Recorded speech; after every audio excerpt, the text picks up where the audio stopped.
नमस्कार, live cities के विशेष कार्यक्रम सुबह की चाय में आपका स्वागत है। मैं हूं आपके साथ काव्या। सुबह के 8:30 बज चुके हैं और इस वीडियो में हम आपको उन तमाम खबरों की चर्चा करेंगे जो आज पूरे दिन सुर्खियों में रहने वाली है। तो सबसे पहले आज 1 अप्रैल है, मूर्ख दिवस है। इसके अलावे चैत्र नवरात्र का तीसरा दिन है और महापर्व छठ पूजा जो कि चैत के महीने में किया जाता है, उसका आज पूजा है। प्रसाद लोग ग्रहण करेंगे। इसके साथ ही हम तमाम मुद्दों पे चर्चा करेंगे। बीते दिनों जो सियासी हलचल हुई, इसके अलावे आपको बता दें तो जहां एक तरफ तेजस्वी यादव ईद की बधाई देते हुए नजर आए, मुख्यमंत्री नीतीश कुमार गांधी मैदान में थे, और वहीं प्रधानमंत्री नरेंद्र मोदी भी बिहार आ रहे हैं। 24 अप्रैल को आएंगे। उसको लेकर मधुबनी में मीटिंग भी हुई है। बीजेपी के बड़े नेता शामिल हुए हैं। इन तमाम खबरों पे चर्चा करने के लिए हमारे साथ वरिष्ठ पत्रकार रवि उपाध्याय सर हैं। सर, सबसे पहले तो बहुत बहुत स्वागत है। तो सबसे पहले सर, आज 1 अप्रैल है, मूर्ख दिवस। लोग बहुत मूर्ख बनाएंगे एक दूसरे को। बिल्कुल, देखिए इसीलिए हम बता रहे हैं कि लाइव सिटीज अपने तमाम श्रोताओं को, तमाम व्यूवर्स को इस बात को कह रही है कि आज 1 अप्रैल है। तो यह कोई नई बात नहीं है कि 1 अप्रैल माने हर साल 1 अप्रैल आता है और उसमें कई लोग फोन करेंगे, कई लोग कुछ बोलेंगे, तो वो आपको उस पर ध्यान नहीं देना है। थोड़ा अगर यदि ध्यान देने की बात भी है, उसको चेक करना है। चेक करना। ऐसा नहीं कि कोई आदमी बोल दिया कौवा कान ले गया तो उसके पीछे भागते चले गए। तो ये ठीक है, हंसी मजाक भी होता है, इसलिए आज बड़ी बड़ी लोग फोन, आपको तरह तरह के फोन करेंगे, तरह तरह की बात होगी, इस पर थोड़ा सा ध्यान देना होगा। लेकिन ऐसे आप जो बिहार की राजनीति इन दिनों गरमाई हुई है, इसको आपको मानना पड़ेगा। क्योंकि देखिए, जिस तरीके से आपको अमित शाह का बिहार में 2 दिवसीय दौरा हुआ और दौरा होने के बाद बिहार की राजनीति जो फिजा है, पॉलिटिकल फिजा, वो आपको बदलती हुई दिखाई पड़ी है। इस बात को मानना पड़ेगा कि एनडीए के तमाम जो बड़े और शीर्ष नेता थे, उनके साथ बंद कमरे में अमित शाह की बैठक हुई। देखिए, अमित शाह कोई छोटे मोटे नेता नहीं है। वह बिहार के कोई भी, देखिए वह नरेंद्र मोदी कैबिनेट में मिनिस्टर हैं, वो अलग विषय है, लेकिन बिहार के पॉलिटिकल सिनेरियो में अगर एनडीए की बात करें तो वह उनका अगर यदि कोई बात कहते हैं, बोलते हैं, तो वह दूर तलक जाती है उनकी बात। और उनका बिहार में 2 दिन का दौरा होना और गोपालगंज लालू प्रसाद यादव, राजद सुप्रीमो लालू प्रसाद यादव के जिला में, गढ़ में जाकर के हुंकार भरना, तो यह देखिए चुनाव से पहले निश्चित रूप से यह एक हुंकार जो उन्होंने भरा है, मैसेज दिया, निश्चित रूप से मैसेज दिया है। और वो मैसेज ही नहीं, वह पूरा तरफ से आप देखिएगा, जो उनका स्पीच था, जो उनका कंसंट्रेशन था, वह लालू प्रसाद यादव और 2005 के पहले का बिहार। क्योंकि देखिए, युवा मतदाता 2005 के पहले का क्या बिहार रहा है, इसके बारे में उसकी जानकारी नहीं है। तो यही एनडीए की ओर से और भारतीय जनता पार्टी की ओर से कह लीजिए, और अमित शाह की ओर से यही सबको याद कराने की कवायद है कि भैया 2005 के पहले बिहार क्या था और अब का बिहार क्या है, ये याद कराने की कवायद हो रही जी। इसके अलावे आज चैत नवरात्र का तीसरा दिन है और आज सर छठ महापर्व जो कि चैत के महीने में मनाया जाता है। सारे लोग नहीं करते हैं, कुछ लोग ही चैत महापर्व को जो है फास्टिंग रखते हैं। प्रसाद भी मिलेगा, सब लोग प्रसाद जो है वो खाएंगे। बिल्कुल, देखिए बीते दिन नहाए खाए हुआ था। यह जिस तरीके से यह पर्व जो है सो जिस तरीके से छठ मनाया जाता है, यह बहुत कठिन छठ है। ये छठ जो है सो, ऐसे हर छठ कठिन है, लेकिन इस समय अब भीषण गर्मी पड़ रही है। माने आप बगैर पानी का एक ड्रॉप लिए हुए महिलाएं या पुरुष जो भी हैं, वह फास्टिंग करती हैं। सूर्य देवता, देखिए सूर्य देवता दिखाए आपको, यही तो खूबसूरती है सनातनियों का, सनातन धर्म का, कि देखिए आपको हर रोड, सड़क, गली सब साफ सुथरा, और गंगा घाट के किनारे साफ सफाई, पूरी व्यवस्था प्रशासन की ओर से पूरे जिले में, पूरे बिहार में तमाम जगह पर, और उगते सूर्य को और ढलते हुए सूर्य को अर्घ्य दिया जाता है। बिल्कुल, तो ये एक खूबसूरती है। और आज जो है सो आपको प्रसाद ग्रहण किया जाएगा, जिस तरीके से शुद्धता के साथ आपको गुड़, गुड़ से बना हुआ हाँ, खीर खीर और रोटी, जी वो भी कितने पाक सफाई से वह खा जी करके जो महिलाएं जो है सो व्रत रखती हैं। जी ये आज घर घर लोग आपको देर शाम तक सब घर में आपको दिखाई पड़ेंगे जी और प्रसाद ग्रहण करते हुए दिखाई पड़ेंगे। यही खूबसूरती, यही हम बताना चाह रहे हैं। जी। इसके अलावा सर बीते दिनों की अगर बात कर ले तो बिहार सहित पूरे देश भर में ईद मनाई गई और ईद की सेवइयां जो हैं इस बार राजनीतिक तरीके से खूब खाया गया। एक तरफ जहां जेडीयू एमएलसी लालू प्रसाद यादव से मिलने पहुंच गए थे, नीतीश कुमार हर बार की तरह गांधी मैदान पहुंचे हुए थे, तमाम चीजें हुई। देखिए, पटना का ऐतिहासिक गांधी मैदान, जी आप देखिएगा कि नमाजियों का, जो लोग नमाज अदा करते हैं, जी उन लोगों का माने लंबे समय से साक्षी बनता रहा है। जी और इस बार भी, बीते दिन भी, आप ईद के अवसर पर देखिए, पाक रमजान का महीना के बाद में जो ये होता, मनता है, तो जी एक दूसरे को गले मिल करके लोग ये दुआ करते ईद हैं, की सब बधाई बधाई देते हैं। तो यह सब हुआ। उसमें ऐतिहासिक गांधी मैदान में मुख्यमंत्री बिहार नीतीश कुमार जो हैं और जदयू के राष्ट्रीय अध्यक्ष हैं, हर साल वह उनकी पहुंचते शिरकत हैं। होती है। जी वो जाते हैं, तमाम नमाजियों से मिलते हैं, बिहार के लिए बेहतरी के लिए वह दुआ मांग। तो वो ऐसे में निश्चित रूप से नीतीश कुमार का जाना, तमाम लोगों से मिलना, और उसके बाद तो देख ही रहे हैं कि दिन भर जो सो चलता रहा। बीते दिन सेवई खाना खिलाने जी का यह जो आपको जो परंपरागत तरीके से होता है वो सब जी चलता रहा।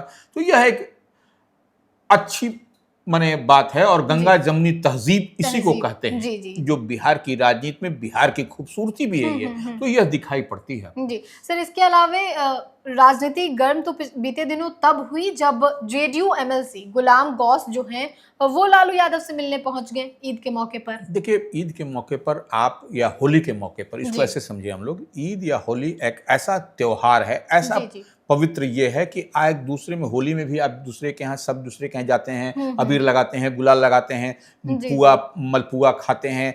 ईद के समय भी आप जाते हैं, आप सेवई खाते सेवई हैं, या खाते जो हैं। भी आपको मीठा ग्रहण करते हैं। तो गुलाम गौस देखिए निश्चित रूप से जेडीयू में है, लेकिन आपको याद है कि नहीं, हमको याद है कि जी पहले गुलाम गौस पहले राष्ट्रीय जनता दल में भी हुआ करते थे। जी जी इसको राजनीतिक चश्मे से देखने की आवश्यकता नहीं है, लेकिन गुलाम गौस कहीं ना कहीं जो उनका मन और मिजाज, वो लालू प्रसाद यादव को सम्मान, माने जो गार्जियन स्वरूप समझते हैं। और ईद के मौके पर बड़े से मिलना, कोई उसको राजनीतिक रूप से मत दिखाए, जी लेकिन हाँ, पॉलिटिकल पंडित जो राजनीति के जानकार हैं, इसको उस नजरिए से बता रहे हैं और देख रहे हैं कि गुलाम गौस जेडीयू के, नीतीश कुमार की पार्टी के एमएलसी जाकर के राष्ट्रीय जनता दल अध्यक्ष लालू प्रसाद यादव से मिले। तो निश्चित रूप से देखिए, मिलना जुलना कहीं कोई बात नहीं है, जी लेकिन अब इसको, उसमें अब अंदर से कुछ आप छीलिएगा तो बहुत कुछ आपको बात निकलेगी। जी तो जी यही अब राजनीतिक पंडित करते हुए दिखाई पड़ रहे हैं। जी और लालू प्रसाद यादव से मिलने के बाद भी गुलाम को उसने स्पष्ट रूप से कहा है जी कि जी वह हम जाकर व्यक्तिगत मुलाकात व्यक्तिगत थी, मुलाकात लालू यादव ठीक हैं, स्वस्थ हैं, ये तमाम बिल्कुल। बयान आए थे। इसके अलावा सर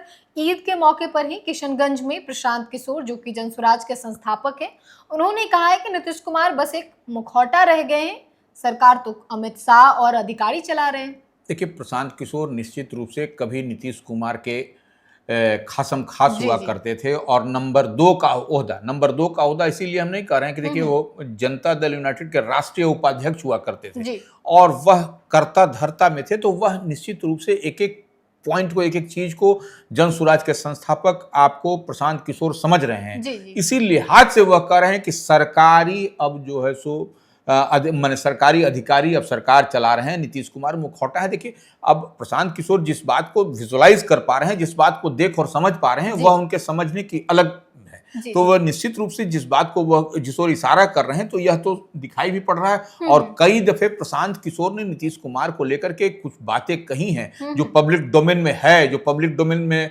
बात है, तो जी वह निश्चित रूप से। और अमित शाह के बारे में तो कहा ही जा रहा है। जी जी जी अमित शाह जो चाणक्य हैं, और वही एनडीए की सरकार, डबल इंजन की सरकार को वही जो जो कहते हैं वो होता है यहाँ। वो होता है। इसके अलावा सर अप्रैल महीना तो शुरू ही हो चुका है आज से, और इस महीने में दो बड़े हस्ती, एक तो पीएम मोदी और दूसरे लोकसभा में नेता प्रतिपक्ष राहुल गांधी बिहार आने वाले हैं। एक तरफ जहां प्रधानमंत्री जो हैं वो मधुबनी में होंगे, जिसको लेकर बीते दिनों जो बीजेपी के नेता सम्राट चौधरी हूँ, ललन सिंह हूँ, सभी लोग, डीजीपी, सभी लोग मधुबनी पहुंचे हुए थे। देखिए, इसको हम लोग इस तरीके से समझेंगे। जी देखिए, मधुबनी, अभी बीते दिन आपने देखा कि अमित शाह का प्रोग्राम हुआ। जी। अमित शाह कौन है बताने की जरूरत भी नहीं है।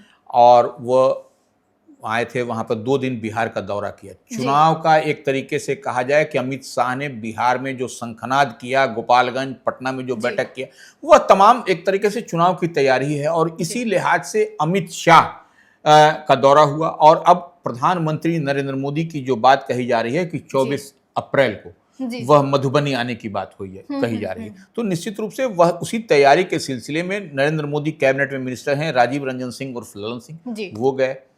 आपको सम्राट चौधरी डिप्टी सीएम है नीतीश कैबिनेट में, वो गए। डीजीपी गए, बिहार के मुख्य सचिव गए। तो तमाम लोग जो मधुबनी गए वह तैयारियों का जायजा लेने, तैयारियों की समीक्षा करने के अगर यदि प्रधानमंत्री आते हैं तो कहां पर फुल प्रूफ व्यवस्था जिसको कहा जाता है, येलो बुक प्रैक्टिस के हिसाब से, उसी को लेकर के वहां गए हैं। और निश्चित रूप से इस बात को आप समझिए कि वहां पर अब तैयारी मुकम्मल होती हुई दिखाई पड़ रही है। जी जी।